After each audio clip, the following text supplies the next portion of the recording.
Hello everybody and welcome in to round number 6 of the Aztecs Racing League's WEC Classic as we will get ready to head around the wonderful COTA race circuit.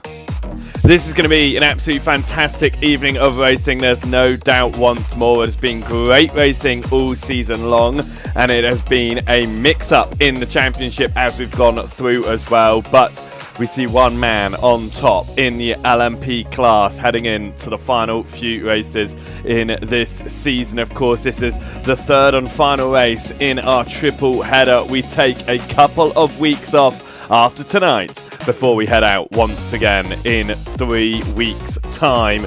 And looking at that, we'll have a quick peek of the calendar because the next time that we head out after today will be around the wonderful Fuji Speedway round number 7 on the 9th of May. It ends off in Daytona International Speedway round number 8 on the 16th of May.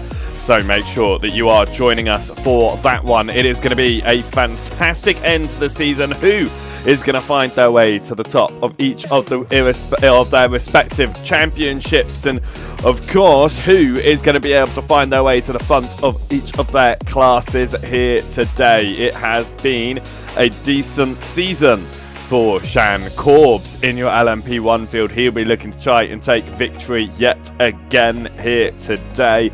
Of course, we cannot forget all the way back in Nürburgring how things can change at the very last moment. Drivers are going to be doing their absolute hardest to try and make sure that they can get through the entire 90 minutes drama-free, maximise the points that are on offer for them, and try to keep their championship fights alive. Talking about championship fights, your LMP2 class is going to have an interesting championship fight today because we do see only one of our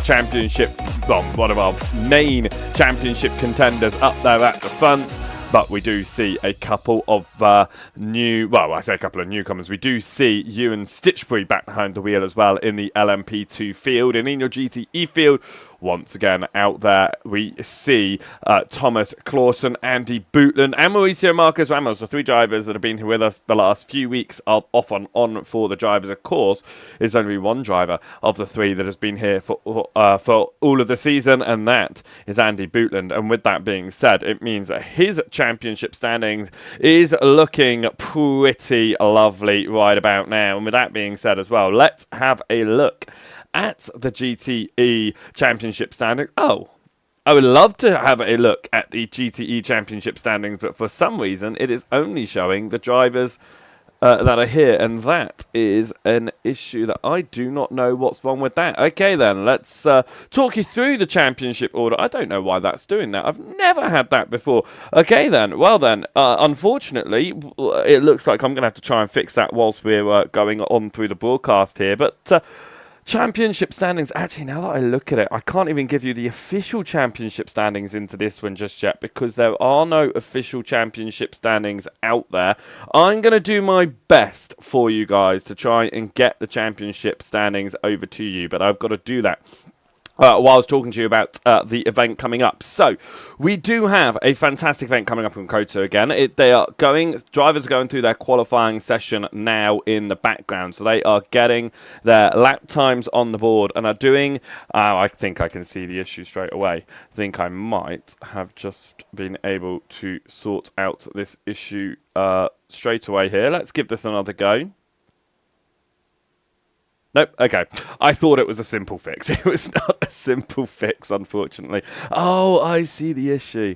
I actually do see the issue now. Oh, okay. This is not going to be a simple fix. Unfortunately, I can see the exact issue that has come around, and it is to do with the driver classes. Unfortunately, when I was sorting out my standings in the background, my classes came undone. So I'm going to try and fix this.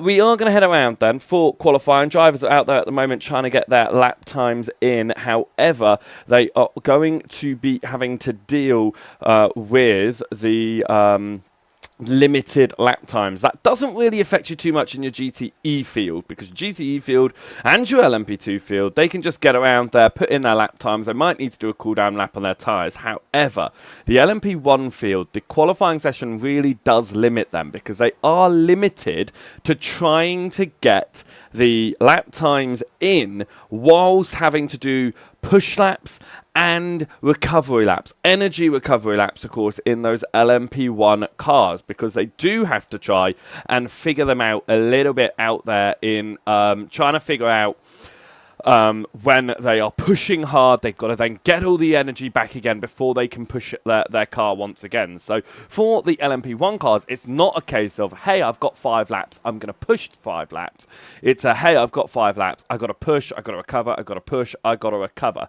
So that's what our drivers are doing out there right now, and that is what they are going to be thinking about as they head into their qualifying session. Of course, they then set themselves up for what will be a 90-minute race, and it has been a great set of races over the course of this season, with changes happening at the beginning, changes happening towards the end as well. So drivers trying to do their absolute hardest to keep it together as the event goes on, and I think I have figured this one out.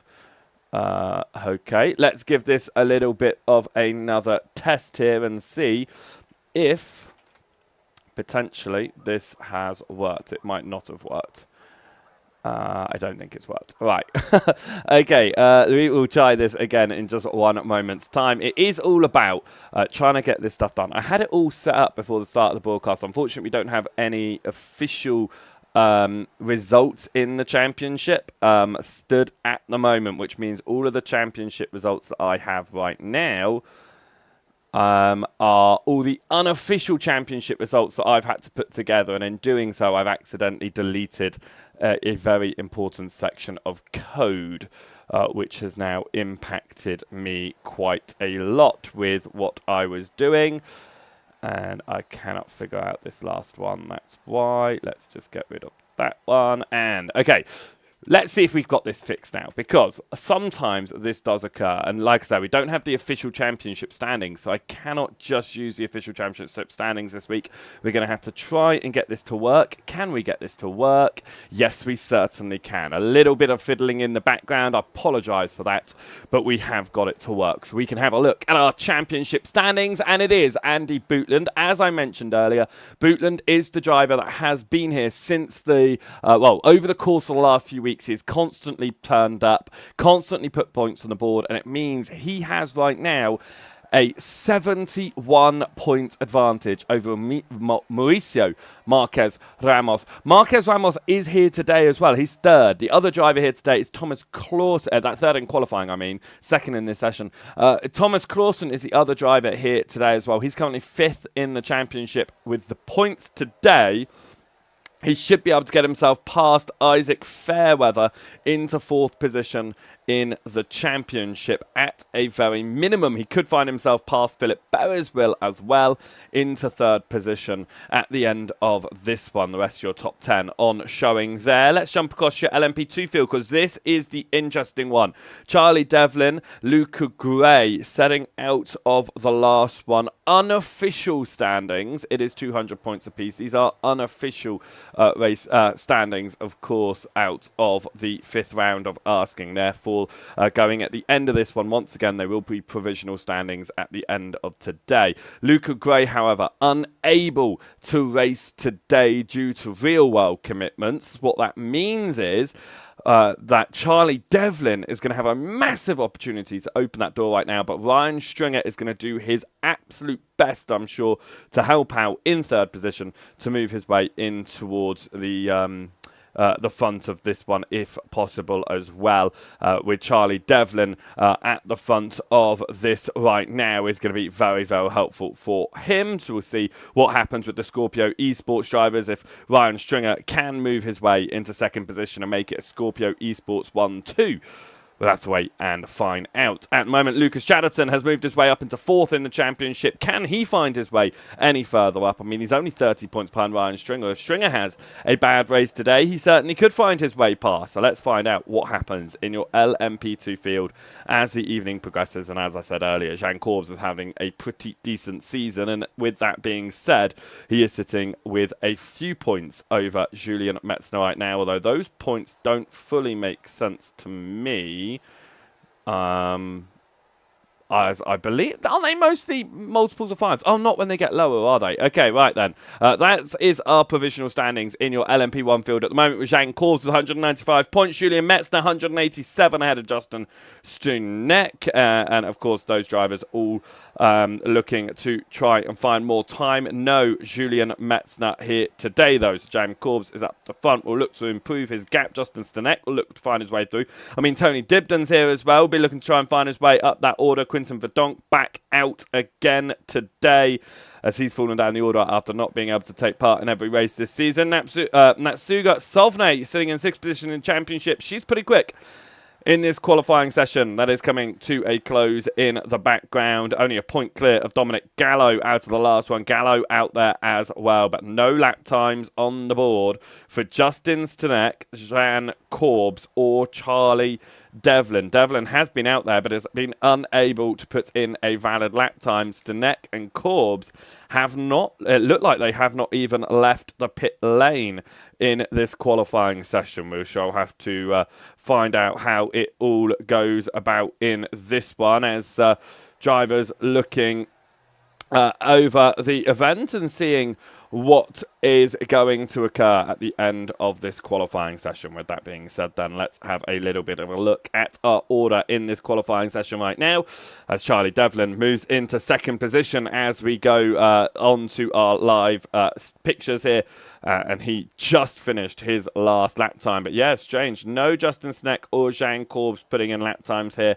It is fastest on the board for Quinton Verdonk, who will be looking to take pole position over Natsuga Sovne. I mean, Sovne is looking pretty quick in this session as well. Not too far off of Verdonk. And she was looking like she could possibly have taken that podium last time out, of course, when we were around... where were we last week? Mexico, of course. Looked like she could have taken that podium around Mexico. In the end, it wasn't quite to be. There was a lot of fighting going on. We shall have to wait to see if today could possibly be her day. She'll have 6 drivers out there in that LMP1 class, and that means half of them will get that podium. Will Sovne be one of them? 4 LMP2 drivers, 3 GTE drivers. They are all going to be preparing themselves in the next 2 minutes to get down onto the grid and get this race underway. Is Lucas Chatterton still a championship contender? Tell you what, let's have a little bit of a look at that LMP2 field and work out mathematically as we go into the 6th of 8 rounds of asking. There are 165 points still on the board, 50 points per race win, 5 points per fastest lap, which means that mathematically, Lucas Chatterton, yes, you are still in this championship fight. However, you can be knocked out of that championship fight today. So he's got a little bit of work to do, is Lucas Chatterton, sitting in 4th position in the championship. If you're watching over on the YouTube, make sure that you hit that subscribe button if you haven't done so already, as we prepare to go racing for the 6th time this season. Welcome in to the Aztec Racing League's WEC Classic for season number 1 here, presented by Joseph Wright Broadcasting. If you're watching over on the Aztec YouTube, hit that subscribe button, hit that thumbs up. If you're watching on the Joseph Wright Broadcasting channels, make sure you hit the follow button and subscribe buttons over there as well to get notified when we go live. We prepare for the 6th round of action here. 90 minutes of racing action ahead of us, and Quinton Verdonk is going to be starting the race on pole position. A surprise to see that Justin Stanek and Jean Corbs, neither driver, even made it out of pit lane in the 20 minutes of qualifying to see where he's going to put themselves on the board. So they are going to be starting at the back of their class in the upcoming order for the grid. So they have a little bit of work to do, but fortunately, it does mean that. With only a few drivers out there on the circuit, they haven't got a huge amount of work to do to pull themselves all the way from the very back. Of course, they'll be starting themselves near towards the rest of the field. And with that being said, let's have a look at the grid here around the COTA circuit for is going to be 90 minutes of racing action. That's about 51 laps here around the circuit located in Austin, Texas. Quinton Verdonk will be starting the LMP1 field on pole position, 3/10 clear in qualifying, ahead of Napsuva Sovne, starting on the front row for Prismatic Motorsports. Tony Dibden will be starting in third position, will be looking to finally get back onto that podium position once more, maybe gets an elusive race victory. Dominic Gallo starting from fourth position, and then without lap times on the board, Justin Stanek and Jan Korbs will be starting from the rear end of your LMP2 field. Your LMP1 field. In your LMP2 field, Ewan Stitchbury will be starting from pole position ahead of Charlie Devlin. Ryan Stringer will be starting in third position, and Lucas Chatterton from fourth. Stitchbury looking to get himself into that championship fight, it looks like, between Devlin and Stringer and Luca Gray. Of course, no Gray today.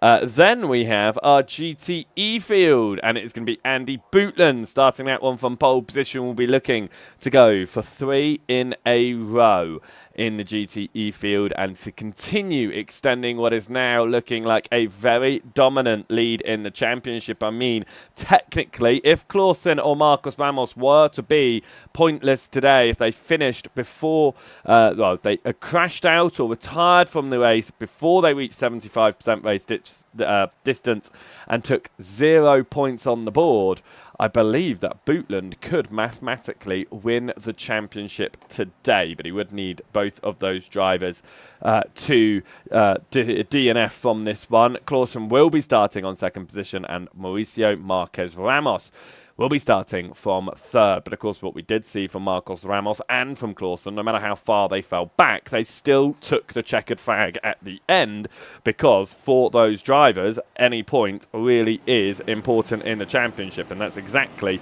what we saw, what we've been seeing over the last few weeks, of course, with the series going on, because a lot of drivers not getting out there on the track. It is benefiting the drivers who are turning up, who are consistently putting in the races. Of course, a drop week will be applied for our drivers, but for most of them now, their drop week is going to be a race that they just haven't attended. Right then, we get ready to go green flag racing. We watch the LMP1s come up towards a final turn. Quinton Verdonk is going to be leading on the left-hand side of the circuit ahead of Sovne. Are they going to go early? Yes, they have gone straight out of the final corner and up towards turn number 1. Boost already for Verdonk there as you deploy that energy system to get himself further up ahead. Justin Stanek here looks to the inside of Jean Korbs. That was Gallo going a little bit to the left-hand side there, backing Stanek out of it. Korbs is going to stick to the right-hand side. Back in your LMP2 field, it is side-by-side between you and Stitchbury and Charlie Devlin. Stitchbury on the outside. Devlin gets it on the inside line, though, and moves straight into the lead of the LMP2 field. But here comes Ewan Stitchbury to try and go back at it. They're side by side as we come up towards the S's here, but it is going to be backing out from Stitchbury, not wanting to go in for a fight so early into this race. Of course, 90 minutes on the clock, fighting it out on the opening lap of the race in such a difficult section to go side by side. Not going to be worth it. So in your LMP2 field, they've sorted themselves out. Stanek gets his way past Dominic Gallo as Gallo falls down to 5th position, but Jean Korbs, championship leader, remains at the very back of the order. Dibden deploying his energy along the back straight there, gets past Napsuga Sovne, moves in to second position in your LMP1 field. Your LMP2 field have sorted themselves out, and at the start, Thomas Clausen has dispatched Andy Bootland and has moved through into the race lead. We'll have to have a peek at how that one occurred when we get a moment to do so. But right now, it is going to be Stitch Free to the inside of Charlie Devlin. It's going to switch back over to Devlin's inside line, but Stitch Free has got some good speed, but he loses the rear end. And Stitch Free is going to go around, and Ryan Stringer moves himself into second position. Lucas Chatterton up to third, and Stitch Free here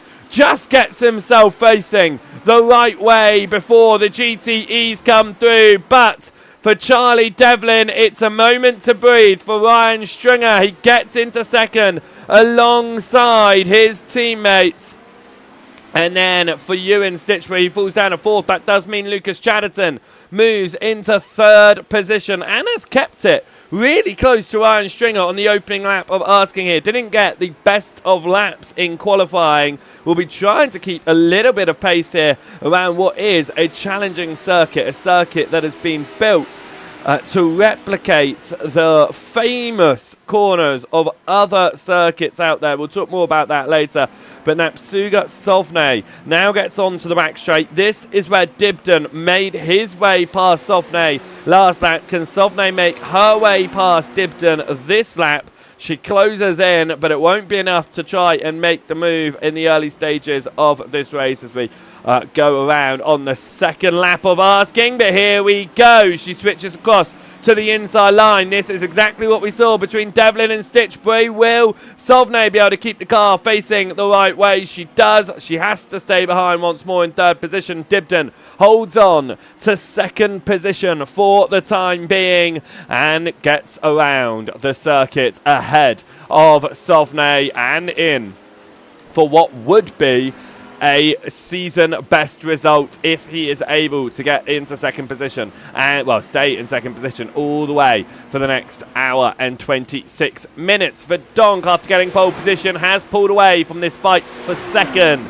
Open that gap up to 2 seconds right now, and Jean Corbs is still at the rear end of the train of drivers coming through. I'm not too sure what's going on with Corbs today, because this is not the Jean Corbs we know from the season, of course. He has been extremely quick, but he is just dropping further and further back alongside Dominic Gallo here, which is interesting to see because it's not something that we've seen so far this season, is a slow-running Jean Corbs. He'll be hoping to do something a little bit better than that as the evening continues, as we look, in fact, at Corbs' race results. His worst result is a third place. He's finished third, second, first, third, first.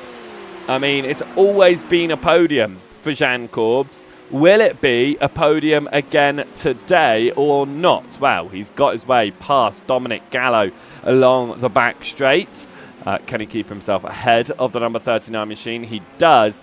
Jean Corbs makes his way up just the one position as it stands. Now then, we know that there was a change at the start of this one for the lead in your GTE field. So I'm going to see where, if I can, that overtake occurred. Because I cannot actually see the overtake from Thomas Clausen getting past Andy Bootland after the green flag. So it's potentially happened before the green flag here. Right, this is the GTE start. Let's have a look at how this one occurred. So this was Andy Bootland. He started in first position, and I think it might have just been the launch there, because, yeah, the green flag was out, and look at that launch there from Thomas Clausen. Clausen just got a great start off of the green flag. They didn't have to wait, obviously, until the timing line. They had to wait until the green flags waved, and that happened whilst they were coming up towards the final turn.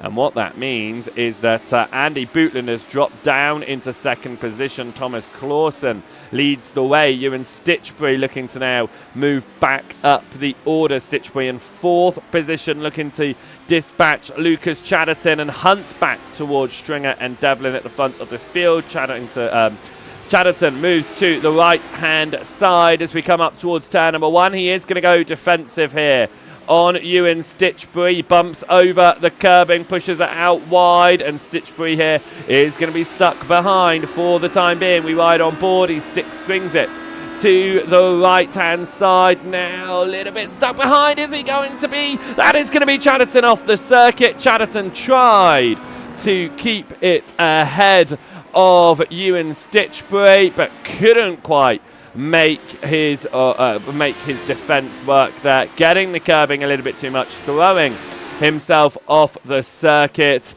And now we come up towards the back end of the track, and it is going to be once again Napsuga Sovne up towards the timing line here. Behind Tony Dibden is about 0.8 of a second here, keeping ahead of Justin Stanek. She holds on to a podium position, but can Napsuga Sovne find her way any higher? Of course, she started on the front row of the grid in second position ahead of Tony Dibden. That position changed on the opening lap of asking, and it has remained this way since then for Justin Stanek as we ride on board with Stanek here, looking to see if he can find his way onto a podium position and help out his championship chances, especially with Jean Corbs down the order at the moment and almost 6 seconds behind this leading chain of drivers. That is a big gap behind, isn't it? Like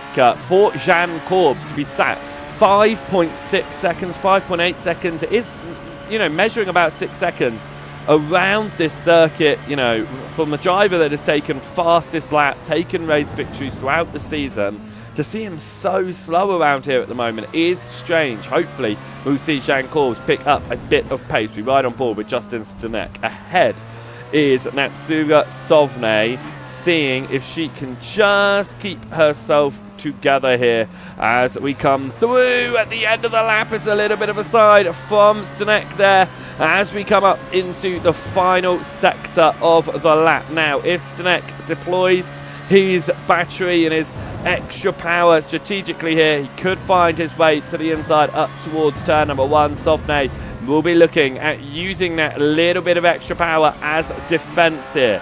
Drivers now coming up towards our GTE field. We've already reached there as there has been a change in your GTE lead. It is going to be Andy Bootland past so that's going to be Andy Bootland past Thomas Clausen, and Clausen now 5 seconds back.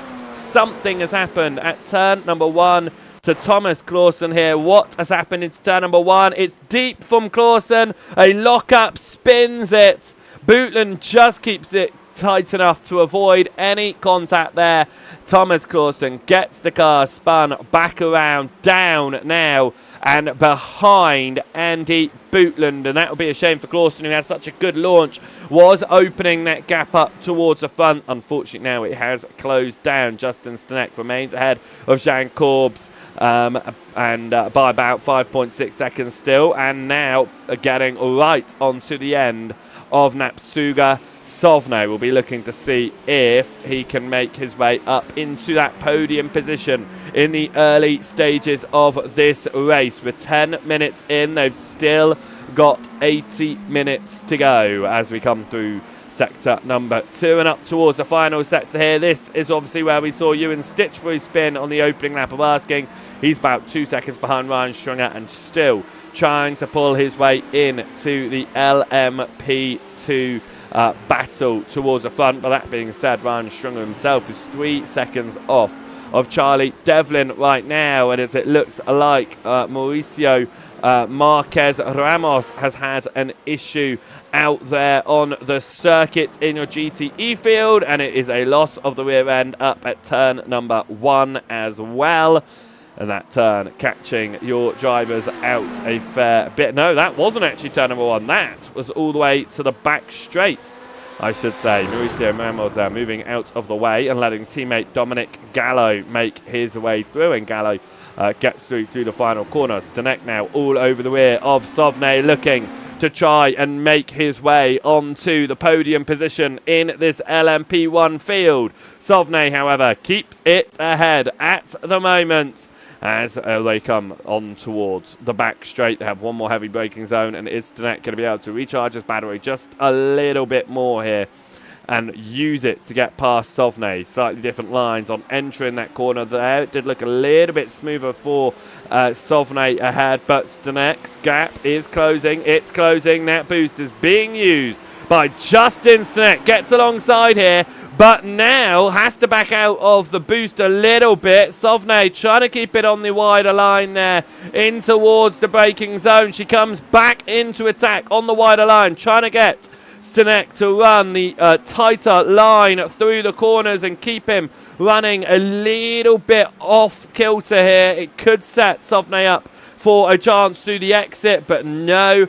Justin Stanek holds it ahead at the moment. Sovnay falls down to 4th position, but you saw with her qualifying result, she started in 2nd. She's got some good pace out there, but of course, remember, Stanek did not put a lap time in. Neither did Jeanne Corbs. Stanek has the pace, Corbs does not, because Corbs is continuing to drop back from this lead fight, and that is really strange from our championship leader to be running around and just losing so much time here. A little bit of a slide there from Stanek in towards turn number 1. Sovnay is going to look at that and think, where can I potentially take my advantage? Ewan Stitchbury is thinking the same thing here in the number 3 machine, number 22 machine in 3rd position in class. How can I make my way past Ryan Stringer for 2nd position in this race as we head on to the back straight? We ride on board with Ewan Stitchbury up towards the heavy braking zone, and that is going to be, look how heavy they have to slam on their brakes, and Stitchbury just doing it a moment later there closes that gap significantly up towards the rear end there. As we now come in towards the end of the lap, Stitchbury's gonna look to the inside of Ryan Stringer, looks to try and make that move there side by side. Stitchbury was out in the lead of this one on the opening lap of Asking, spun around in the fight with Charlie Devlin, still has a bit of work to catch back up to Devlin, but before he can focus on that, he needs to dispatch Ryan Stringer here for 2nd position. We come to the inside of the final turn. It is going to be to the inside line, and through goes Ewan Stitchbury into 2nd position and up into that fight. But there's going to be a little bit of a nudge there as Stringer tries to come back in it. There's a little bit of contact as the two come together, but Stitchbury will just be able to keep his car ahead of Ryan Stringer on the exit there, and the Aura Motorsports machine is going to stay ahead of the Scorpio Esports machine, running in just behind right now, and he's had to relinquish the position to the charging Ewan Stitchbury, who is going to be on the hunt now, 4.5 seconds up to Charlie Devlin to try and take back the lead of the race that he fell out of at the very start of this one. This is Napsuga Sovnay going to the inside of Lucas Chatterton, the LMP2 driver, as this fight for 3rd position in class just slowly opens up once more as Quentin Verdonk continues to extend his lead ever so slightly towards the very front. Now remember, back to race number 1 though, Quentin Verdonk had a very easy race at that one until the contact with Riley Pogue, of course. We have to remember that at Silverstone. But Verdonk did still go on to win that one. However, they won't be too happy if something was like that was to happen again. We jump back then to Ryan Stringer, still chasing down Ewan Stitchbury to see if he can recover any position in this one. That is Tony Dibden just behind, and then just behind that you can still see that fight going on for 3rd position in your LMP1 field. An hour and 14 minutes remain on the clock here as we come through to the end of the lap, and this will be the end of 9th lap of Asking, on to the 10th of 52 potential laps here. Lights flashing from Stanek, just letting the race leader Charlie Devlin know, hey, we're here, we want to make his way through. In fact, that is not Charlie Devlin, that is Ryan Stringer, 3rd position in class.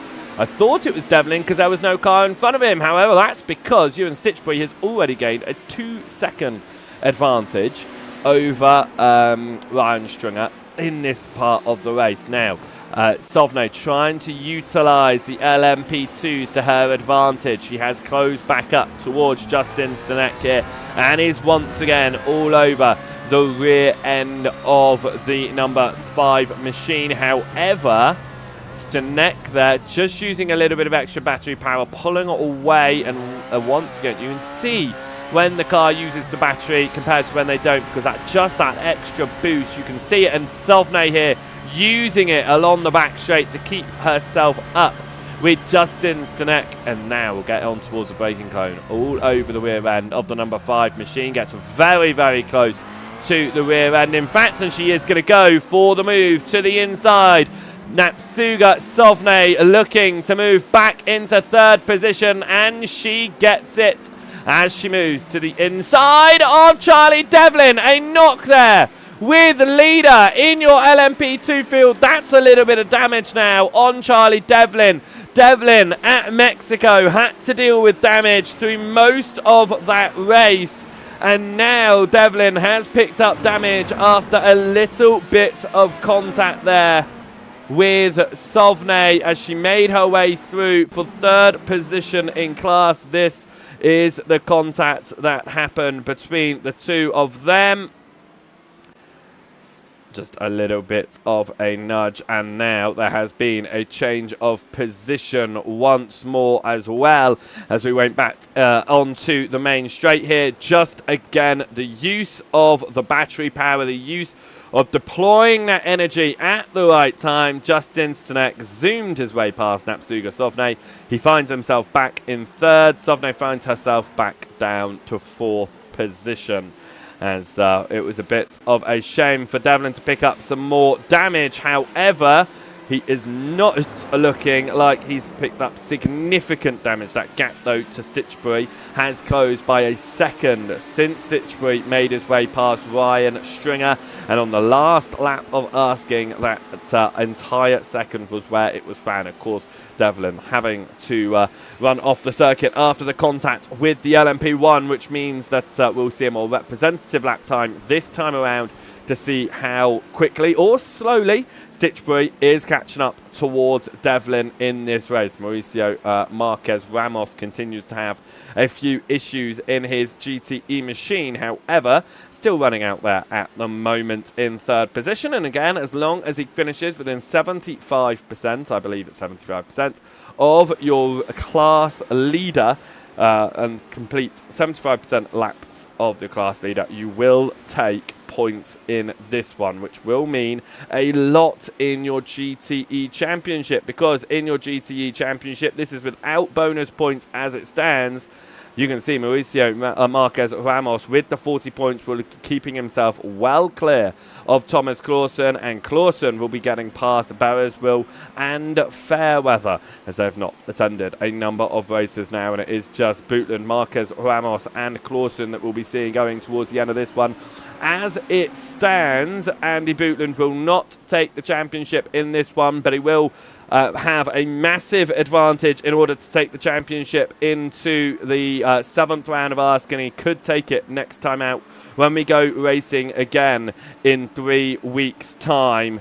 However, if all 3 GTE drivers do finish, they are not going to be able to find their way to the end. Talking about finishing, Ewan Stitchbury was on his hunt here for the race lead once more. Stitchbury is out through turn 1, losing the rear end for the 2nd time and deciding enough was enough, which that does mean is Stitchbury will not getting points on the board. It moves Lucas Chatterton into 3rd position once more, and Ryan Stringer into 2nd. And of course, in your LMP2 field, this is going to help out Stringer in trying to catch up and gets past Luca Gray in the championship as well. But for the time being, the gap between them will remain identical. That is because Luca Gray is picking up the 45 points from a drop week. That is where those points are coming from. For Lucas Chatterton, he will find himself in 4th, and for Ewan Stitchwell, you can see at the moment it would be 37 points, but being down and out of the race, that will be down to 0 points gained in this race, and therefore he will find himself dropping down the championship order once more. In your LMP1 field, as it stands, almost half an hour through this race, it is Jan Corbs who is going to continue to lead his way at the front.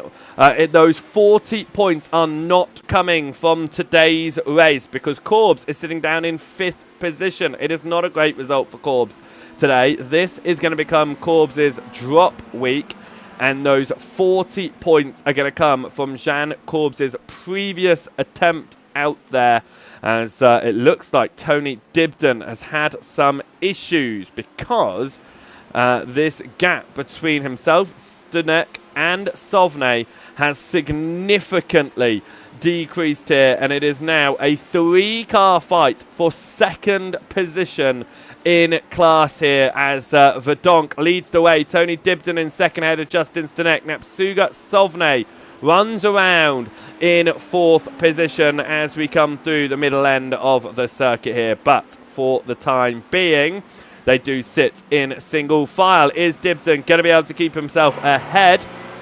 But he'll be looking in his rearview mirror and seeing the chasing LMP1 cars, and of course that is going to be rather daunting when you've got 67 minutes still left on the board. We come up towards the final turn. When will we see pit stops in this one? Of course, last week we only saw 1 stop from our LMP1 drivers. They were able to push to the 45-minute mark, or even over that 45-minute mark. If they can do the same again today, we will be going for a 1-stopped race. We've seen 2 stops every other week. However, I don't know whether we will see the 1 stop again today. There is potential for it, of course, as the next sees potential for 2nd position. Sovnay can see potential for making her way up and past if the number 5 and the number 99 machine start to fight it out there. Now then, we come through the bottom end of the circuit, and of course if you want to see a POV of this broadcast, TDI 99 will be your place to go in your LMP1 field. He's running around for a season best result right now. Best before was 3rd position. Can he take 2nd position? He looks behind to Stanek, who now uses that extra electrical power to find his way past up into 2nd position. Sovnay stays behind, but it is going to be side by side for 2nd position. Dibden on the outside. Stanek makes his way through. Dibden now has to go defensive because he's going to have Sovnay to his inside. Sovnay looking to move through for 3rd, and Sovnay moves up into 3rd position. Verdonk leads the way by 7 seconds, but Justin Stanek now the driver who will be looking to try and chase him down, with Stanek starting at the back of your LMP1 field alongside Jan Corbs after not putting in a qualifying lap. Corbs has fallen 12 seconds back from this fight. Where has Corbs' pace gone? This is going to be the season worst result after finishing on the podium all season long for Jan Corbs. It looks like COTA is going to be the circuit that breaks his streak, that stops him from taking those points. He'll be looking at taking 5th position and trying to get to the end of this one anyway, just in case something happens in the final 2 rounds of asking, as we will be taking a 2-week break, of course. We'll be back in 3 weeks' time for the 7th and penultimate round of this season of competition. After today, there are just 2 more opportunities for drivers to find their way through. There will be 110 points still left on offer for our drivers, and therefore we'll be looking at our unofficial championship standings here on the broadcast, and we will be looking at who mathematically is still in each of the championship fights going into the final 2 rounds in 3 weeks' time. Right. This is continuing to be the fight here in your LMP1 field, with Stanek ahead of Sovnay, but Sovnay is closer than she has ever been here in this fight for 2nd and 3rd position, as Sovnay gets towards the rear end of Stanek. And of course, that dirty air is going to be playing an effect that's causing understeer.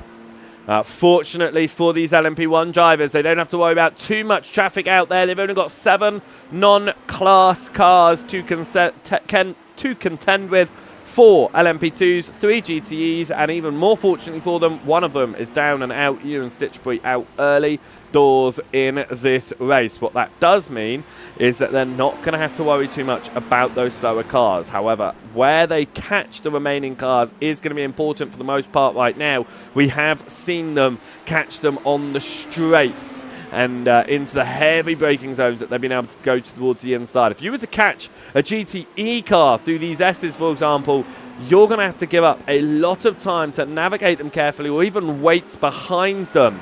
So the faster car in these LMP1 classes are going to have to make sure that they're picking the right time, because, of course, if they choose the wrong time to go for an overtake, they could lead what would be a very difficult race for the GTE driver, for example, if they go and get some little bit of contact. And we've seen multi-class collisions come together before, very notably last week at Mexico. We saw Tony Dibden get spun around after contact in your LMP with one of your LMP2 drivers. So Dibden will be thanking his lucky stars he's not got too much traffic to contend with tonight, and he'll be hoping that he continues facing the right way. At the moment, he's at the rear end of this train of LMP1 drivers out there. Now, Thomas Clausen has been doing a good job to pull himself back up towards Andy Bootland. Remember, we watched Clausen go around on the 5th lap of asking. That was almost 10 laps ago at turn number 1. Locked up the tyres, lost the rear end, and went from lead down to second position, but he has closed that gap now. It is down to 1.2 seconds. Stringer himself has closed the gap to Devlin, but don't forget, Devlin is contending with damage once again, just like he did back at Mexico, but this time it was contact with Sauvigny that caused the damage on that machine. Is Thomas Clausen going to have an opportunity to get past Andy Bootland here? Because Clausen's going to, well, I mean, even if Clausen was to win the rest of the races and get fastest laps, if Bootland finishes second in every race, it still won't be enough for Clausen. Bootland has just got those points in hand for his championship right now. But it's going to be interesting to see if Clausen's able to catch up, able to do anything here with it. As it looks like either we don't have a lovely custom camera angle, or it's just because I haven't loaded it onto the car. We'll ride on board, though, with Thomas Clausen here as we come through the middle part of the circuit here.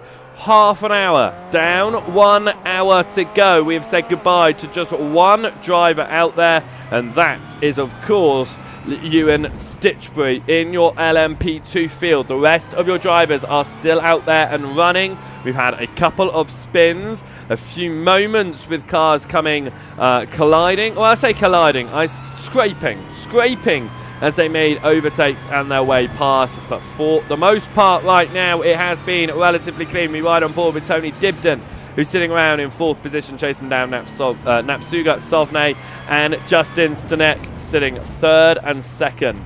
Now, these drivers are having to work with their hybrid system that these cars contain, and for a lot of them at the beginning of the season, it was getting to grips of using it for the first time. This LMP1 class no longer used, of course, in iRacing sessions. So therefore, getting out there, getting to grips with the hybrid system was one that a few of our drivers had to do.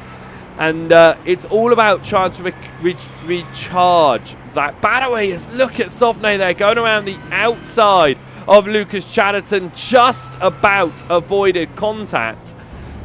But does avoid contact in all of that one. But yeah, the way that they have to brake, that instead of just going late and stamping onto the brakes in these LMP1 machines, the best way to recharge one of these machines is by braking earlier and softer. And that's actually the way to do it, is because if you brake longer, the longer you're braking for, the more energy you'll recover. It's not the harder you brake, the more energy you'll recover. The longer you brake, the more energy you will recover. So that's what we are seeing between our drivers here. As we talk about seeing between our drivers, we ride on board with Ryan Stringer.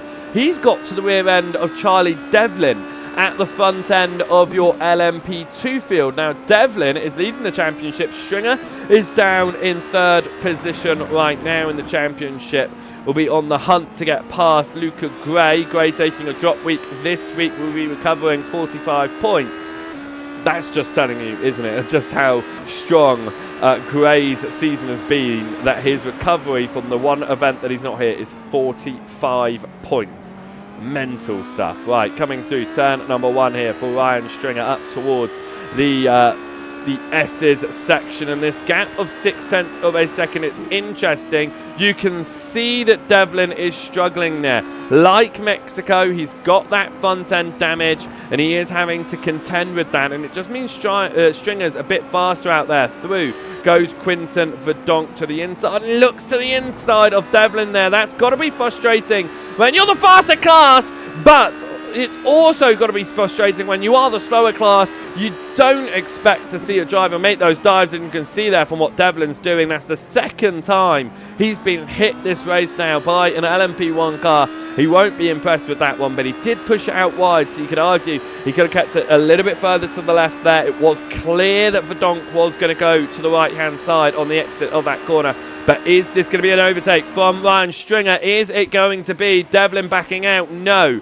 It is going to remain Devlin ahead of Stringer for the moment, but this could be an opportunity for Ryan Stringer to get past his teammates.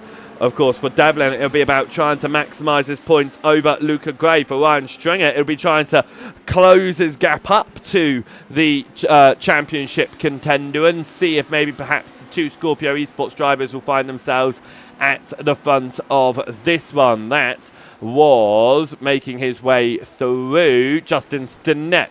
And here comes Sovnay and Dibden down behind as well. Sovnay is going to be able to make that move before the final turn. And here comes Tony Dibden. This is going to be way too early for a one-stop. It is going to be a two-stop race here for Dibden as he comes down pit lane in towards the pit stop. Tony Dibden making the first of the stops in this race. He comes to a stop in his box. Is it going to be tyres? No, it doesn't look like it will. He stays down low on the surface, which means for Tony Dibden, he will be filling up with fuel here to go for his second stint of asking. Tony Dibden will move out of the pit box and come out now. Back onto the racing surface, has fallen behind Jean Corbs, but does stay ahead of Dominic Gallo. Pit stop for Tony Dibden. It is the first pit stop of the race. Whether it was scheduled or unscheduled, I'm not too sure, but I think with an early stop like that, Tony Dibden will be thinking here it is just an opportunity for to get out of these. He's kept on following Sovnay, so I think he was trying to hold on to it as here comes Stringer once again to the inside of Devlin. Devlin locks up, Stringer's to the inside. There's just enough room between the two teammates to make their way through here as they fight it out for the lead. Chatterton 21 seconds back. They can have a bit of fun for the next 55 minutes as Thomas Clausen, after catching up towards Andy Bootland and potentially finding his way back into the lead of the race, has found himself around. What has happened here to Thomas Clausen? It's a wobble on the rear end, and it's a hit with the wall for Thomas Clausen. The front end getting some big damage there as he will flick it around, get back going again, but Clausen now going to be dealing with damage on the front end of that machine. Will he be coming down pit lane early, or will he just be waiting for the next 10 minutes and come down at about the halfway stage to make this a one-stop? The GTEs have always been a one-stop, and I believe even at Le Mans they were a one-stop class, whereas the LMP1s, LMP2s, they've been 2 stops for most of this season.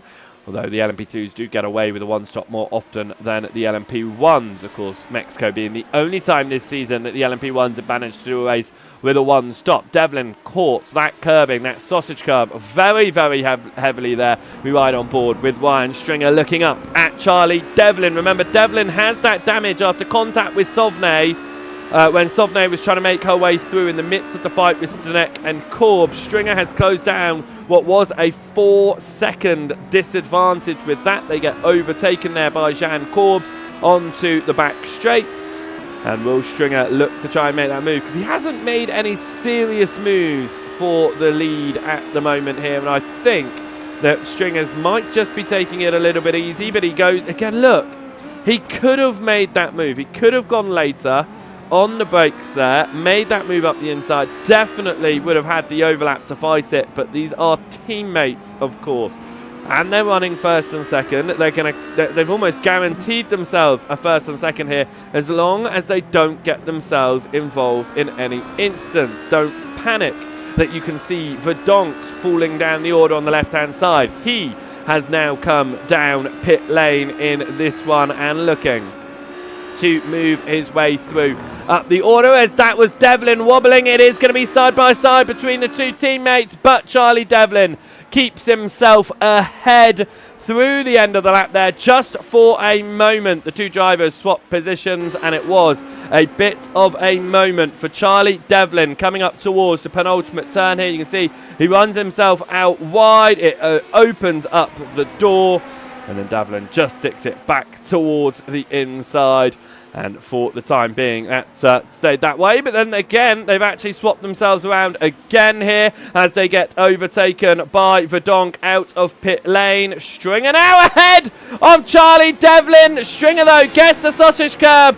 Charlie Devlin puts his nose in here through the S's. They're going to switch themselves around. It's going to invite Devlin back in towards the lead. He stays behind his teammate Ryan Stringer through the exit of the S's here. But are we going to see them swap around again? We will watch how it swapped around in the first place in just a moment.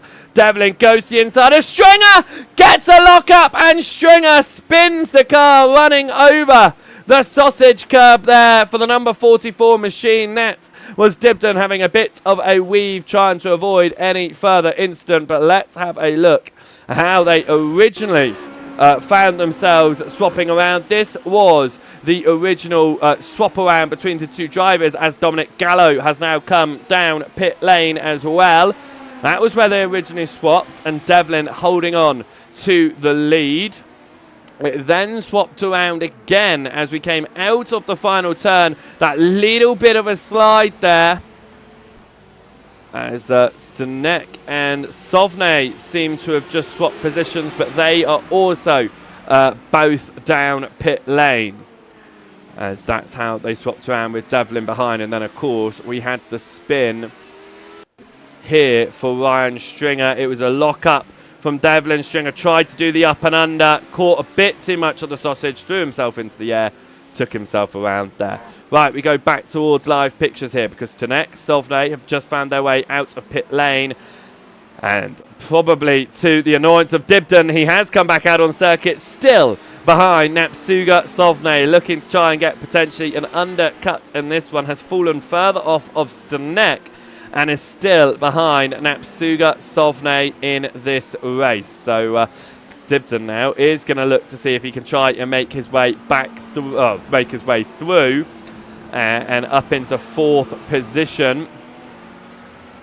Jan Korbs leads the way here. If Korbs is able to keep it for 5 more minutes, that's an indication that he could go for one stop. I think, though, we will see Korbs pitting. Now, of course, Korbs has been taking it very, very easy. Has he been saving fuel in this one? Is that why we've seen him so slow through this race? He's trying to go for a one stop rather than doing a 2-stopped race. Is that potentially what's going on there? As we have another looks like we've got timing issues here between Dibden and Sovnay. Dibden does remain behind, even though that gap is not quite displaying properly. We normally have this problem with Julian Metzner. We don't often have it with anyone else, but Tony Dibden is going to be our driver with timing issues today. So just on that left-hand side there, just be aware that that gap is actually slightly bigger than what it says it is through most of the way around the circuit. Jan Korbs remains out for an additional lap of asking here, and if he could stay out for, what, 3 more laps? It could be a one-stop race. And is that what Jan Korbs has been going for with taking it easy? We're seeing him so slow out there. Is he going to try just to save fuel to get through to the end of this one, rather than trying to do it at an outright pace and therefore benefit from a one-stop over the 2-stop that the rest of your field are going to have to do, especially Tony Dibden, who pitted 4 laps ago. The rest of your field pitting about a lap ago. Verdonk did it 2 laps ago, but Verdonk has been pushing. So he has been trying a lot here to get his way around the circuit as fast as he can. He opened up quite a big gap at the front as well. That gap now 5 seconds between himself and Justin Stanek, who's really benefited through this pit stop window. Did he maybe fuel up just a little bit less into this one to open that gap between himself and the drivers behind? Because if he did, as that was going to be Sovnay off the circuit up towards the end of the back straight, but she keeps it ahead in fourth position for the time being, ahead of Tony Dibden. But yeah, I mean, there is potential here for Stanek to have underfueled his car on this stint, which just gained him that little bit of time to give him the breathing room to the cars behind. It does mean, though, that obviously in the next stint he would have to fill up more than the other cars around. That could lose him that little bit of time. But if he's not fighting and he's just able to put in some really strong lap times, there is potential for this to really benefit out here as we come up towards turn number 1. Tony Dibden looks to the inside of Sovnay. Sovnay leaves that door open in the fight, but carries the speed on the outside line. Tony Dibden is unable to keep it on the inside line quick enough to maintain 4th position, and will have to hold on to 5th place right now. And this obviously they're just waiting for Jan Korbs to pit, and this will turn into a fight for a podium spot at the moment. However, it is a fight for 4th position. Dominic Gallo has fallen a lap off of the lead here. He's actually fallen a lap behind every single LMP1 driver, but still lapping crucially and still going to put points on the board for a 6th position in this championship as Dibden closes with that boost. It's going to be defensive straight away from Sovnay. Dibden goes to the outside line though. Sovnay bounces over the sausage curb on the inside. It's going to be the inside line here for Tony Dibden, and Sovnay gets onto the rear end looking to see if she can make her way past, but Tony Dibden in the Audi makes his way past Napsuga Sovnay in the Porsche. She drops behind 7/10 of a second. Jan Korbs continues to lead the way without a pit stop currently in this race as he heads on to yet another lap. And with that being said, Jan Korbs has saved enough fuel here for a one-stopped race. Jan Korbs can come down pit lane and know he can definitely make it to the end of the race without any sort of splash and dash. Of course, the other drivers might have something similar, but they all pitted a lot earlier in this one. That makes me think there's going to be a splash and dash at the end. Jan Korbs, however, is pushing it to the halfway stage as we're 5 seconds away from halfway in this one. Jan Korbs is the only LMP1 driver not to have pitted so far. Lucas Chatterton has just made a pit stop as well in class and has come out obviously still in 3rd position, as it looks like Ryan Stringer seems to be losing time. That is why Ryan Stringer is now down pit lane. I don't know why my my pit stop notifications occasionally working and then not working. I don't know what's going on with those. I'd love it if it was just always working. But anyway, Napsuga Sovne here, running around in 5th position behind Tony Dibden. As she's just lost that one, of course, we'll be hoping to try and find her way back through. Will Jeanne Corbs be down pit lane this time around? Yes. After 26 laps of racing action, with a predicted 52 laps now, Jeanne Corbs has gone to the exact halfway mark of this race and will be coming down pit lane. He'll be falling down the order. But we wondered in the first stint, why was Jeanne Corbs so slow? It was unlike the Jeanne Corbs we have known throughout the course of this season. This could potentially be why. The opportunity to make this 2-stopped race a 1-stopped race by just going slower, by lifting and coasting and saving fuel. It tells you straight away why he was losing so much time over the drivers out there. And as he rejoins onto the circuit here on the inside of Thomas Clausen, Jeanne Corbs is 15 seconds behind the rest of the field, with a purple lap, shall we say. 15 seconds behind the rest of the field, behind Napsuga Sovne, almost 16 seconds between them. However, this strategy call is an absolutely ingenious one if it is turning this 2-stop into a 1-stop. So we'll have to keep our eye out on that, there's no doubt, as Sovne gets her way past Ryan Stringer there along the back straight. That gap between herself and Dibden there, about 2.2 seconds separating them. What a circuit this is here, though, at COTA. It is a track that I genuinely dislike as a driver. It is a circuit that I cannot ever get to grips on.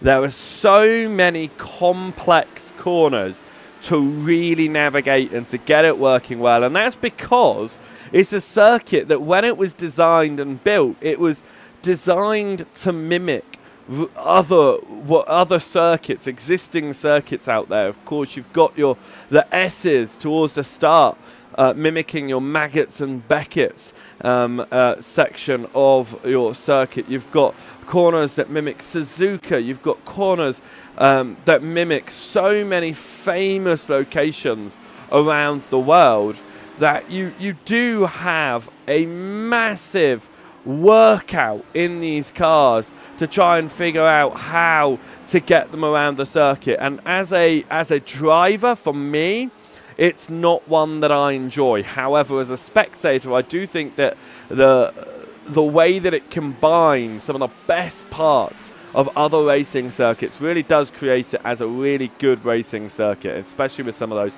long straights as well, into the heavy braking zones, as well as through the S's where you've got to follow that behind and try to see if you can open any sort of door. It really does make it interesting to see those fights that go on, especially, you've got that elevation down at turn number 1 as your race leader of your LMP2 field, Charlie Devlin, comes down into pit lane here and will be making his first stop of the day as he comes into a stop behind outside his garage here. This circuit itself, though, brilliant, of course, and yeah, that turn 1, that climb up turn number 1 is such a fun climb, and look how steep it is as we watch here. It is just an absolutely monumental climb, and then it's a hairpin left-hander, and when you get out there and you get onto the circuit, I say it never feels as tight as it truly is. You make this left-hander, it almost feels like a 90-degree left when you're out there on the track. That's certainly my personal opinion of it anyway. You make your left-hander, it feels a 90-degree corner. It is not. It is a hairpin corner. It is a 180-degree corner that flips yourself around, back facing the way you came from, and back down the hill again before you get into these S's, of course, where you've got that high speed direction changes. You're chopping and changing from one side to the other, and fortunately for our drivers right now, not keeping them, as this is the battle out of pit lane. Actually, Charlie Devlin misses out to Ryan Stringer on the exit of pit lane. But Devlin's going to look to try and get back towards the inside line. Won't be able to make that one work. Ryan Stringer finds his way into the lead through the first turn after the pit stop stages. Of course, remember, Stringer was about 4 seconds behind when we came down pit lane before. Bootland now down pit lane. But here we go. Devlin, our pit lane. Stringer has found time on his undercut of Charlie Devlin and makes his way past on the outside there of Charlie Devlin. Devlin, though, has made his way back through into the lead of the race. These two teammates are going at it, but they're not, of course, going as feisty as we occasionally see our drivers. This is what happened between these two on towards the back straight, and it was just a move to the inside for Devlin this time. Stringer does not get the sausage curb up the inside that causes them both to bounce. Right then, we go back to live pictures. A big old wobble there for Charlie Devlin. Cold tyres, of course, on the number 23 machine. Ryan Stringer has had a couple of laps now to get those tyres up to temperature, which means he is looking a bit more confident as another slide from Charlie Devlin. Ryan Stringer moves to the inside as Devlin slides for a third time there. Now runs deep into the penultimate corner. Ryan Stringer switches across, goes to the inside. We'll have the inside line do the final turn, but he goes deep. It isn't going to be to the inside for Charlie Devlin. The two Scorpio Esports drivers fighting it out for the lead of the LMP2 field. But Charlie Devlin on the cold tyres wiggles and worms his way back to the front of the order. And Ryan Stringer, after making his way into the lead, just put it a little bit too deep into the final turn. You could see the lock-up from the air as you saw the mark that he was leading on the ground. As we come through the opening section of the circuit and now up towards the back straight. That gap has opened up between them once more. 7/10 of a second. Stringer, though, will be looking up at Charlie Devlin. Would have been seeing that opening. He waited for the move when Devlin was sliding because he knew that was going to be his opportunity. Devlin here will have a nice fixed front end to his machine. Whereas before he didn't. So Stringer might have a hard chance here to try and find his way through. Thomas Clausen is down pit lane. Andy Bootland here comes over the timing line and makes his way past Stringer. But Bootland on this lap of asking did have a slow exit from pit lane. Did something happen, or was it just a slow run here? It was just a slow run on the exit of pit lane. Charlie Devlin keeps it ahead of Ryan Stringer, only just here as Stringer did try to get towards the inside through the middle end of the course. Devlin, though, keeping it ahead. And once again, that rear end just looking really unstable on Devlin. And I'm not certain that's cold tyres anymore. You can see the corrections that Devlin's having to make. And here goes Stringer once more to the inside. Doesn't lock it up this time. However, Devlin does look for the switchback. It's a little bit of a slide, and that is going to give Stringer just a bit more speed on the exit. We come up towards turn number 1. Charlie Devlin to the inside of Ryan Stringer, and Devlin will hold on once again to the race lead, and you can see how that is impacting the LMP2 standings as it is right now. No bonus points on the board at the moment that are being shown. However, if bonus points were being paid out, it would be an extra 5 to Charlie Devlin. He would be taking 55 in this one right now. And therefore have a 10 points advantage over Luca Creighton. These are our unofficial race standings, by the way. They are not our official standings in the championship. So we will get, hopefully, official championship standings when we go back out for the 7th round of asking in 3 weeks' time, after doing a triple header, 3 races back to back on our Saturdays. We are going to be taking 2 weeks off here at Aztec Racing and in the Joseph Wright broadcasting booth on these Saturday evenings before we go out again round number 7 in 3 weeks' time. Of course, if you want to catch more racing action and you don't want to wait 3 weeks, to make sure you head across to the Joseph Wright broadcasting channels, because we are going live throughout the week every single week, and we have got a massive lineup coming up ahead. Again, a slide from Devlin there. He's looking really, really loose. We're going to ride on board Stringer here because this is the section that Devlin's rear end just seems to step out and be a little bit tail happy. It looks smoother this time around though, as that is going to be Mauricio Marquez Ramos into pit lane there, just ahead of the LMP2 drivers. But yep, at Joseph Wright Broadcast will be live next week for what is going to be a very strong weekend of TCR racing action, of our 6 broadcasts that will be coming your way next weekend.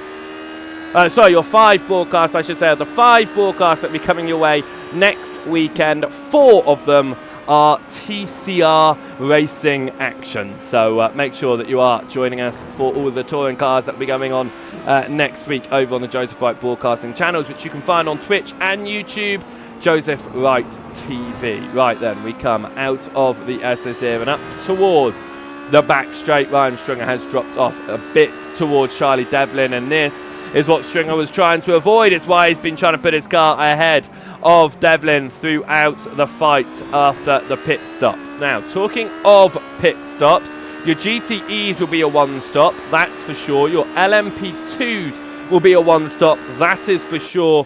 There is still debate in the air with your LMP1 machines. I do believe Verdonk, Stanek, Dibden, Sauvigny will all definitely, and actually Dominic Gallo, all of them, I think, I'm going to say, I'm 99% sure they're going to go for another pit stop in this race. Jean Corbs, however, pitted 5 laps after the rest of the drivers, managed to pit after 45 minutes had passed in the race. If Corbs can save as much fuel as he did in the first stint of asking, he will be able to do a 1-stop in this race. And as we saw from during the pit stop cycle, Corbs was leading that train of drivers behind, 8 seconds clear of them at the start of his run around. I believe it was about 6 seconds by the time he pitted, but he should therefore be able to maintain a race victory on a 1-stop. But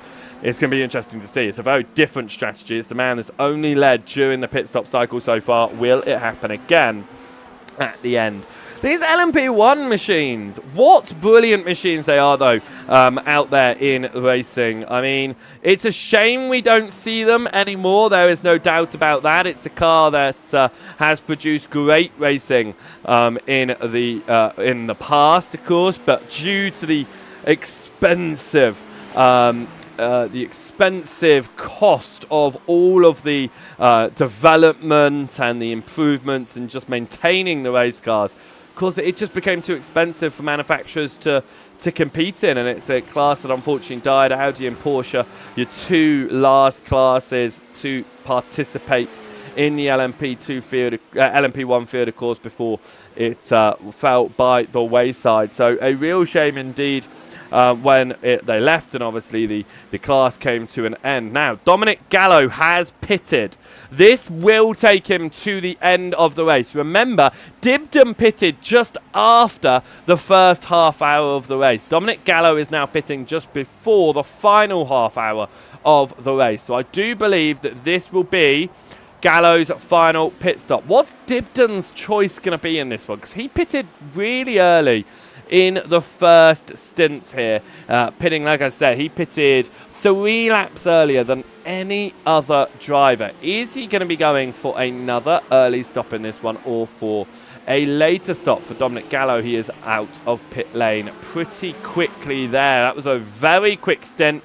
Well, very quick stop, of course. And if it is just that splash and dash to get to the end, that shows you how quick it can be. We might not see Jean Corbs finding his way all the way through. And right now, Dominic Gallo, you can see that traffic issue. When you are stuck behind a GTE driver through the S's, it just becomes really challenging to find your way through. This is Andy Bootland, the leading GTE driver right now, ahead of Dominic Gallo. Gallo can move to the left and make his way past after the S's, but just keeping it safe out there for Gallo. He's a lap down from absolutely anyone else in his class. He's just trying to keep it on the track, get 6th place and get the points that are on offer for 6th place as well. Quinton Verdonk having quite a lovely lead at the beginning of this one. That gap now down to 3 seconds, but Stanek there pushing it off the circuit just a little bit, kicking up a little bit of grass, bouncing his way out of that section. But we see him closing the gap down, and on the last lap of asking alone, he was 0.3 of a second quicker. And at the moment, as it stands though, it is fastest lap for Jean Corbs, and Corbs is running a fastest lap that is about 0.8 of a second quicker than anyone else out there. And I think Corbs pushed it right towards the end of his first stint to get that lap time in, because remember, he is saving fuel. He's running quite slowly towards the back of this one. I say slowly, he has closed in to 12 seconds now to Napsuga Sovnay, a gap that was 15, but I think this is more than anything Sovnay falling away, because on the last lap 7/10 slower than Tony Dibden. 3 classes all coming together on the circuit there. There's not many of them out there, but they all come together. Justin Stanek, Ryan Stringer and Thomas Clausen all coming to the same part of the racing track there as we come through the final turn here, as we go across the timing line. 28 minutes left on the board, and if you're watching for the first time and wondering what is happening here with our drivers, well, we have Quinton Verdonk leading the way in your LMP1 field from pole position. He has a gap that is now increased to almost 5 seconds, as Stanek is getting held up a little bit by the LMP2 traffic. But it's just part and parcel of racing, of course, here in the multi-class series. He falls down to 5 seconds now behind Verdonk and has a bit of work to do once more. Tony Dibden is running around with that podium right now, and championship leader Jean Corbs is going for a bit of an alternate strategy in this one. Keep an eye on him. He's the only driver that extended his first stint to over halfway through this race.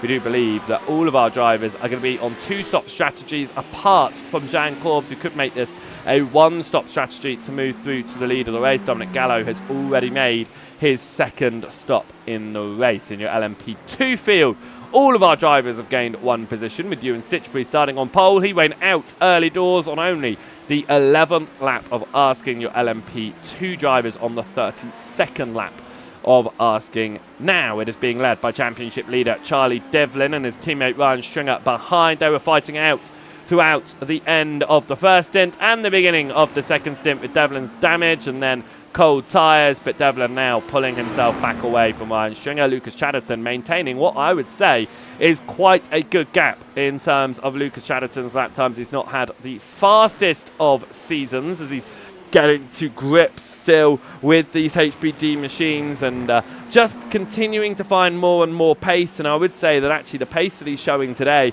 has probably been his best of the season. His fastest lap is 1.2 seconds off of Stringer, 1.3 off of Devlin, but to actually be within 2 seconds after his lap time, his qualifying lap time was over 2.5 seconds behind. I think that is a great showing from Lucas Chatterton right now. And of course, Stringer has spun, had some issues. Devlin has had damage, but Chatterton is keeping it there right now after an hour of racing. So a good run from him. And I know that he doesn't get too much broadcasting time on the air around here, because he is normally towards the back end of the field running around on his own. But actually, Lucas Chatterton has been doing a great job for SM Corsa in this evening's races. And of course, a 3rd position finish as well will help him out in the championship order, making his way closer towards the top 4. When I say that, it would be closer towards Luca Gray if Luca Gray wasn't picking up a best result of 2nd that is currently being dropped. due to a string of amazing results from Luca Gray. Not here today, of course, but Chatterton extending that gap behind him. 40 points on the board will be a huge amount of points for Lucas Chatterton across this season as well in that LMP2 field. And for Chatterton, it'll be yet again just a lovely result, and it has been just improving for Chatterton. I mean, it was 7th back at round 1, 6th, round 2, 6th, 4th. You know, it's been just a series of improvements for Lucas Chatterton. So it's a great job for him. A shame for Ewan Stitchbury, obviously weighing out earlier on in this session after spinning at turn number 1 from the race lead. It was catching up, running around a second, spun again, but I think he had the pace. If Stitchbury stayed out there, he definitely could have caught back up to Devlin, especially with Devlin's damage. And I think the Stitchbury would be back in the lead right now if he didn't decide to back out of the race, because he had no damage. It just generally spun with no contact. It was just a loss at turn number 1 for a second time. So it was a shame to see him go out when I think that there was potential for him to still take the fight to the front. Of course, we did see the fight between Devlin and Stringer for a while. That has now simmered to a close, and Jan Korbs put in fastest lap on the board rather recently as well, to go even faster, 1:43.077 a couple of laps ago. And it is closing in 26 seconds. I think he is starting to push now, especially after seeing the time in which Gallo was down pit lane as well. Because Gallo being down pit lane would have showed these drivers that splash and dash truly is a splash and dash. It is a very, very quick stop between the drivers. And they've got 23 minutes before we get to the end of this race. We will be seeing Verdonk, Stanek, Dibden, Sauvigny down pit lane once more. Cobbs will jump Sauvigny. I would say Dibden as well. Do you know what I say? It would be very close between himself and Verdonk. I do think he will come out ahead, though. I think that there will be that positioning as we come up towards the end of the lap here. With Jan Korbs. The closest battle out there right now, surprisingly, is actually for the race lead. Quinten Verdonk and Justin Stanek. Remember, Stanek did close that gap down to about 2.5 seconds. It opened up when there was traffic to about 5 seconds, but once again, Justin Stanek has continued to close down that gap, and I think that the number 5 machine could try and take victory here at COTA. He does have some good pace out there. Quinten Verdonk will be looking to keep his car at the very front of the order as we come up towards the end of the back straight here and up towards the final 20 minutes of asking. And this is going to feel like a sprint race once more, as here on the Joseph White Broadcasting Channel, 20 minutes is your average for your race lengths. It's the length of most of the races that we do is 20 minutes. And of course, we step in for these 90-minute races. It's a lot longer for Verdonk here. He is going to have Dominic Gallo just up ahead of him on the circuit here. He'll be hoping that Gallo finds his way out the way. He certainly does, and doesn't hinder Verdonk at all. And Justin Stanek will be hoping that he will get the same courtesy from Dominic Gallo here as well as we come through the final turn. Stanek looking to still catch up. Right, on the last lap, Stanek 0.4 of a second quicker than Quinten Verdonk. We will stay with Justin Stanek here as he starts what is the 40th lap of asking here out of the predicted 52. We're looking at another 13 laps with this one included. What is going to happen here for our drivers? Stanek, though, gets his way past Gallo, who moves his way out of the way to, again, try not to hinder Stanek in this one. But that gap between Stanek and Verdonk maintaining at about 3 seconds whenever they get onto the exit of the corners and into the entry of the corners as well. On the straight, though, it does close down a little bit, but you can see the pace that Stanek has out there right now as he is pushing, trying to catch up to this race lead. And potentially, if Jean Corbs gets through, only second position, he's going to need to find that pace if he's going to want to beat Corbs towards the end of this as well. Remember, Corbs, though, looks like he is fuel saving in this one, trying to make this a one-stop. Is he going to be able to push as hard as Stanek and Verdonk towards the end of the race if he is trying to keep well, just try and save that fuel a little bit? We ride through the end of the lap here. Dominic Gallo has had some issues here on this lap, and actually it looks like that was just when he was letting Justin Stanek through. In fact, it looked like he pulled himself over to the side, and that's what happened to Gallo. As we go back, it was that contact. I thought he jumped himself out of the way by choice there, but Dominic Gallo certainly did not jump himself out of the way by choice. For Tony Dibden, then, he has come down pit lane. This is going to prove that Jean Corbs at the moment has got some huge overlap out there on the circuit. Corbs moved through for fourth position past Dibden. Sovnay back onto a podium place. Corbs here is less than a second behind Napsuga. Sovnay at the moment 18 minutes and 50 seconds left on the board. You can see it's only a 14-second stop for Tony Dibden. He was down pit lane for 35 seconds. Corbs is 23 seconds behind Verdonk. It's going to be close between the two of them once Verdonk does make his pit stop. Remember, Dibden originally pitted about 4 laps earlier than the rest of the drivers. So are we going to see the rest of them coming in about maybe 6 minutes or so? Corbs then looking to make his way past Napsuga Sovnay. Through goes the number 2 machine, Jean Corbs, onto a podium position for the time being. Jean Corbs makes his way past Napsuga Sovnay, drops down into 4th position, and we'll just have to wait and see what happens with Jean Corbs and the fuel strategy, because Corbs right now looking like he can make it to the very end of this one. He did a whooping 26 laps in the first stint. If he does 26 laps again in the second stint, he will get to the checkered flag. And with the pit stops, actually, we might see the predicted drop from 52 to 51 laps, which would give Corbs another lap in hand. We'll have to keep an eye on what that prediction says. However, once our leaders come down pit lane, Verdonk and Stanek still maintaining their 3-second or so gap between the two of them. Stanek looking to just slowly chip in towards Quinton. Verdonk maybe hoping that he can do a slightly smaller pit stop. Of course, he pitted earlier than the rest of the field. He's been 19 laps out there.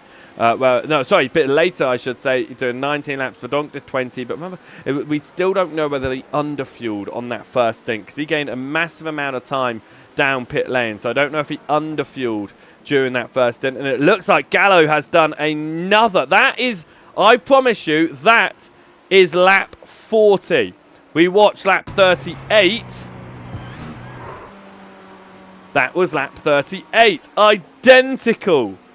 Absolutely identical issues for Dominic Gallo. Twice over the same sausage curb, losing the rear end, sliding, coming to a stop in the exact same location 2 times on the trot. Quinton Verdonk pits here at COTA for the second time. It will be a splash and dash. Will Jean Corbs be able to make his way into the lead here? Corbs should not have to make another stop. He has been pushing hard in this second stint, though. Is there potential that he does need to stop for a lap or two of fuel, or is there not that potential? Verdonk gets moving here, but that is going to be Jean Corbs finding his way into the net race lead. Verdonk is only 2 seconds back though. If Corbs has got to save fuel to get to the end of this one, Quinten Verdonk could have the opportunity to make his way back through. Corbs here stuck behind Andy Bootland.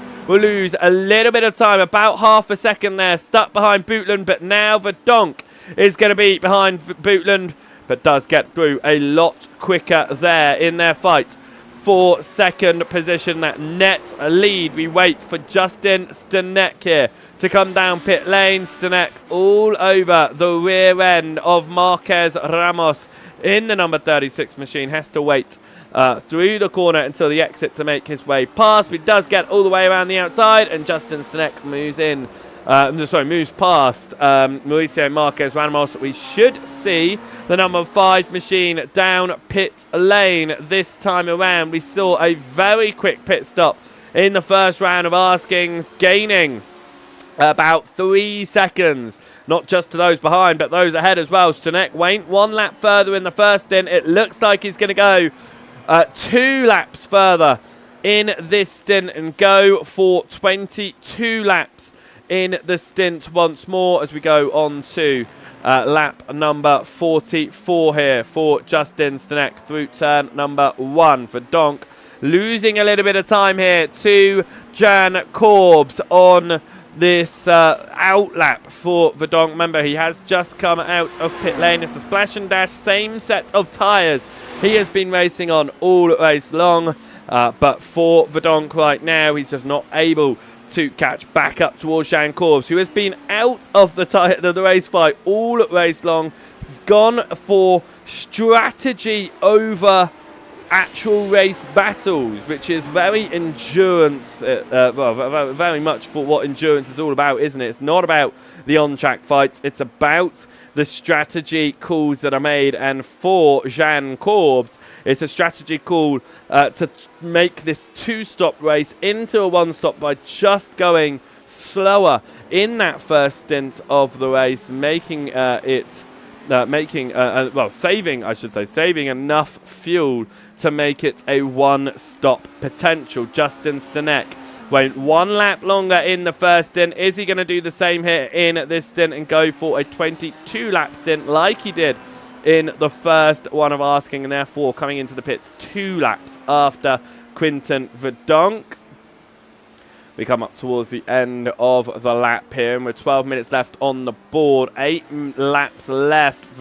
Jean Corbs might not actually make it to the end here on the 1-stop strategy. Stanek comes down pit lane and will make the pit stop. Jean Corbs in second position here will be looking to try and make his way past Justin Stanek, which should be easy because the guy is stopped at his pit box right about now. And for Jean Corbs, will he make his way through? Is Stanek going to find time once again in this pit stop stage? He will come out of pit lane. He was about 3 seconds behind Verdonk before the pit stops. He'll be about 3 seconds behind after the pit stops as well, as he'll come out of pit lane and maintain that 3-second gap behind himself. As Napsuga Sovne has now come in for her second stop as well, moving Tony Dibden back into 4th position. But what could have been a second podium of the season for Tony Dibden, what could have been, a third podium I believe it is actually, what could have been a return onto that podium step for Tony Dibden, looks like he may have lost it with Jean Corbs being at the front. What could have been a return to victory lane for Quinten Verdonk, and what was a 2-second gap after Verdonk's pit stop is now a 4.5 second gap. I think Jean Corbs though has realised he might not make it to the end of this race without another stop. I'm trying to look here. I say actually he should be good unless he's pushing too hard. What's not good is Charlie Devlin. He's reached incident limit. And the race leader in your LA pit lane here, Charlie Devlin, comes down pit lane from the lead of the LMP2 field. Ryan Stringer is going to take lead in the LMP2 class past his teammate. That is not what Charlie Devlin would have wanted here. Oh, that was not what I wanted to show. So it looks like Devlin had an issue afterwards as well. This is where he picked up the black flag. Oh, it was with this slide. Look at this. The slide there. The 2x for the spin from Charlie Devlin.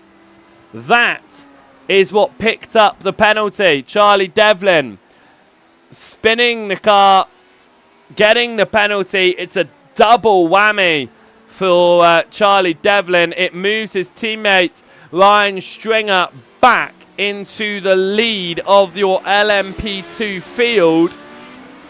Is there going to be any sort of team orders between the Scorpio Esports drivers? Of course, remember, they have got the championship fight with Luca Gray to think about, but Ryan Stringer, as it stands, is leading this way. The bonus points will be going the way of Charlie Devlin at the moment with the fastest lap, with a 55 flat. Napsuga Sovne is now the second driver to pick up a black flag in this race and will need to pit. Will hold on to fifth though, with Dominic Gallo being so far behind. Justin Stanek is looking to try and close up towards Quinton Verdonk. The gap less than 2 seconds now.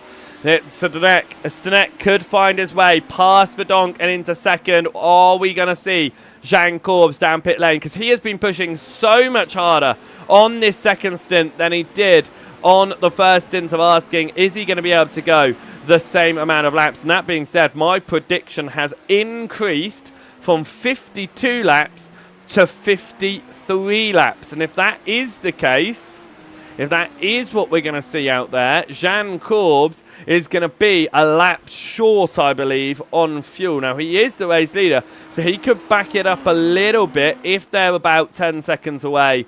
Well, I'd say if they're about 5 seconds away as a maximum from getting the checkered when he comes up towards the time.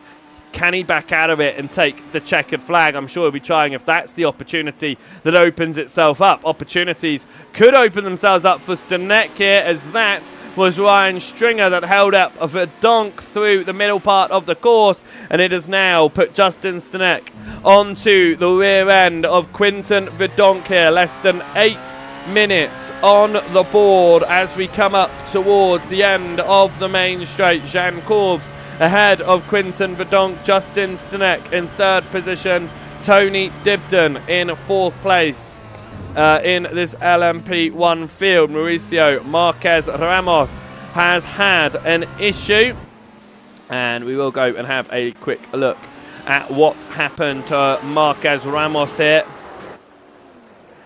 Into the final turn, it's a loss of the rear end for Marquez Ramos, and the back of the car wants to find its way to the front. And for Marcos Ramos, he remains in third position, still on the same lap as your race leader in class, actually, Mauricio Ramos. He hasn't been lapped yet, but he is very close to being so. Can he stay on the lead lap in class? Well, he's got 7 more minutes to try and do that. 1 second separates Stanek and Verdonk here as we come up towards turn number 1. We ride on board with Stanek. Verdonk getting the rear end, kicking out a little bit through the first turn as we head up towards the S's here. Stanek using a little bit of extra hybrid power here to close himself in towards Quinton Verdonk through the S's. And is he going to have enough of the hybrid electrical power to boost his way past Verdonk along the back straight? We're about to find out here as we get up towards the braking zone. You see he's closing in. Verdonk, I think, just harvesting a little bit more here to help him out going defensive. Jean Corbs, 8 seconds clear at the front here. With how hard he's pushing, I do believe we're going to see Corbs have to do a splash and dash, even for a lap or 2 of fuel. If he does this as a one-stop with how hard he's pushing right now, that is going to be an astronomical drive from Corbs. It was obviously a massive amount of fuel saving in the first stint. Did he pit, did he pit earlier in the first stint with more fuel in hand, knowing that he could push in the second stint? Maybe Corbs was able to save even more fuel than what he showed us by pitting at the halfway stage. Maybe he's got more in the bank. Charlie Devlin has obviously recently had that spin, had the penalty, and is now looking to try and move back into the lead of your LMP2 field past his teammate Ryan Stringer. But once again, you can see how Devlin just isn't as smooth as the rear end just sticks out again. A lot of corrections being needed for Devlin. It's very, very tail happy, his car, especially compared to Stringer up ahead. You can see just looking a lot smoother in his machine. We come up towards turn number 1 here with Ryan Stringer leading ahead of Charlie Devlin. Justin Sinek still maintaining about 0.8 of a second behind Verdonk. We'll keep an eye out on that gap, whether there's potential for an overtake between the two of them as they come out towards the end of the lap. But they have just both had to get past Andy Bootland, which I think is what caused the gap to close up all the way to about half a second initially. Right, Devlin still over the rear end of Stringer here. Dominic Gallo is the next driver to have picked up penalties for instant limits and will have to come down pit lane to serve his drive-through. And that now makes 3 of our drivers that have had to come down pit lane. Charlie Devlin has closed up 0.3 of a second between himself and his teammate Ryan Stringer here for the lead of the LMP2 race. We've got only a few more laps left on the board with less than 4 minutes on the clock. We come up towards the end of the lap here. Sorry, the end of the back straight here, I should say. And Devlin all over the rear end of Stringer. Looks towards the inside a bit too far back, especially over your own teammate. You're not going to want to find your way into the back of your teammate at any point in the race, especially with only a few laps to go. Jean Corbs is down pit lane as Charlie Devlin goes to the inside of Ryan Stringer. Stringer tries to get the speed on the exit. Corbs has had to make a splash and dash at the end. He was pushing super duper hard in the second stint of asking, and I think that was because he knew he was going to come down pit lane. Corbs comes out of pit lane. Can Tony Dibden find his way into third position once more? No, Corbs will maintain third position. The undercut has moved him from 5th position to 3rd position. Sorry, the overcut and going for the long stint 1 has pushed him into a position where he will now be on the podium, where before he was not. This is what has happened to Dominic Gallo through the final turn. A loss of the rear end and slams on the brakes before he gets it started again and moving out of the final turn. That's Lucas Chatterton just behind there. What that does mean is the neck on the rear end of Verdonk has once again returned to being a race for victory. With Corbs out at front, what could have been a one-stop was looking like it was going to be a fight for second. However, Verdonk now is going to be trying to maintain this fight for victory as we come up to what is going to be, as we go on to the lap 51, it is going to be, well, when they come across the timing line, I will tell you whether it will be the final lap or the penultimate lap of asking. It is going to be the final lap of asking. Quinton Verdonk is going to come round the final turn. This is going to be the last lap. Stenek needs to close a 1.5 second advantage, but if last week was anything to go by with Jean Corbs, it was all about saving the hybrid to the last lap and just using it to power your way and keep your gap ahead. It looks like that is what's going to happen here, but Stenek is looking to try and potentially get his way back, get his way through, I should say, starting from the rear end. Remember, Stanek and Korb started from 5th and 6th position, no time in qualifying. Stringer goes to the inside of Charlie Devlin at the final turn as they go on to the final lap of asking. It is going to be a fight between the teammates here for the lead in your LMP2 field. Devlin goes back to the inside of Stringer. Stringer tries to do the switch back. There's a little bit of a nudge there as Devlin gets it slowed down enough to keep himself ahead for the time being as they come up towards the S's here. Verdonk has maintained that gap ahead of Stanek, who has used as much boost as he possibly can. We continue to watch this fight for the moment. Dibden trying to close up towards Corbs, but it's not going to be enough for him. Stringer drops to half a second behind Charlie Devlin, but for Quinton Verdonk, it will be returning to victory lane here at COTA.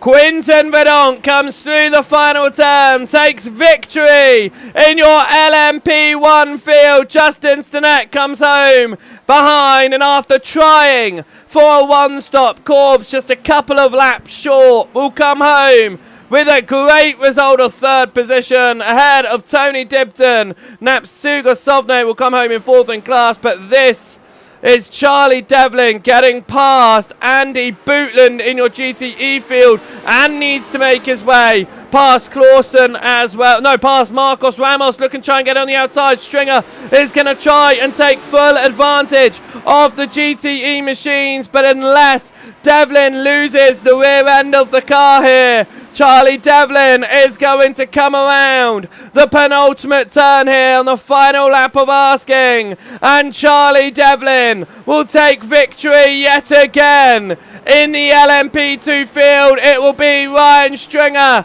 for 2nd position. Andy Bootland will take the checkered flag for a 3rd time in a row. All your GT3 drivers coming across together there. It was only half a second in the end between Bootland and Clausen on your last lap of asking. That closed right down at the very end of that race, with the different fights going on. The last lap of asking between Bootland and Clausen got caught up with the LMP2 field, and it invited Clausen for that last opportunity, but he wasn't able to take advantage of it. It is going to be Gallo who's going to come across the line. Chatterton's going to come home 3rd in your LMP2 field as well, and we will have a moment to go through your full race results in just a second's time. But what a result there for Verdonk once more, keeping it ahead of Stanek. Jean Corbs almost made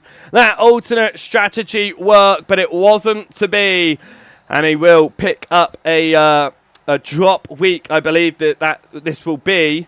And he'll take 45 additional points. Again, our points in the standings, unofficial. We did not get the official points out of Mexico. So we were running into this one with unofficial points. We'll be exiting this one with unofficial points as well. And hopefully we will go into the 7th round of asking in 3 weeks' time with those official points for you guys, so you can keep fully up to date with everything. Right then, let's have a look at our full race results at the end of 90 minutes of racing around the COTA circuit. It was a victory for Quinton Verdonk, 2 seconds clear of Justin Stanek, and Jean Corbs a further 10 seconds back. But think about how much time he gained with that very different strategy. Tony Dibden coming home in 4th position, just missing out on the podium. Napsuga Sovne, after starting 2nd, just couldn't carry that pace across into the race. Finished home in 5th. Dominic Gallo 2 laps behind in the end on that one. Charlie Devlin took victory ahead of Ryan Stringer by half a second in the end. Lucas Chatterton taking home P3. Ewan Stitchbury out of the race. No points on the board. 36 laps down.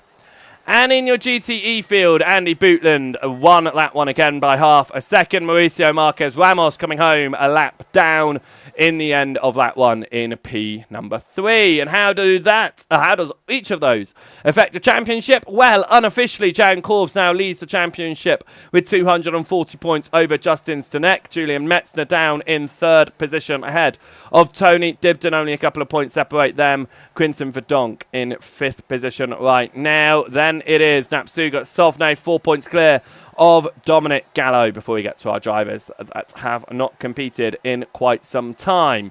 Charlie Devlin leads the LMP2 championship without Luca Gray here with some commitments elsewhere. Ryan Stringer in 3rd position has not closed up towards the front, but pulled away from Lucas Chatterton. Chatterton himself has moved past the rest of the field as well and continuing to pull out in a very dominant fashion. However, look at that right now. Mathematically, Lucas Chatterton is your last of your drivers still in with the championship fight. Actually, let's have a look at our LMP1 field. Mathematically, who's still in this fight?